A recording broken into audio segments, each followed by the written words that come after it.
पंढरपूरच्या विठ्ठल मूर्तीवर रासायनिक प्रक्रिया करण्यापूर्वी तिचं लायडर स्कॅनिंगचा सल्ला पुरातत्व विभागाने दिलेला आहे। त्यामुळे मूर्तीची नेमकी किती झीज झाली याचा अचूक अभ्यास करता येईल।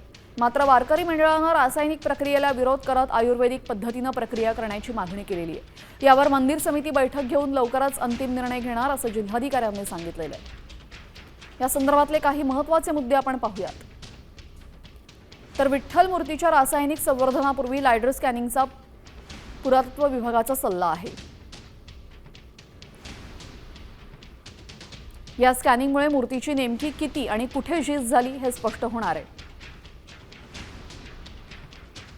वारकरी संप्रदायाचा रासायनिक प्रक्रियेला विरोध असून आयुर्वेदिक पद्धतीने संवर्धनाची मागणी होतीये। प्रमुख मूर्ती तज्ञांकडून विठ्ठल रुक्मिणी मूर्तीची मंदिरामध्ये प्रत्यक्ष पाहणी पूर्ण होणार आहे। पाहणीनंतर तज्ञांकडून मूर्तीचं जतन करण्यासाठी वज्रलेप करण्याचा सल्ला देण्यात येऊ शकतो।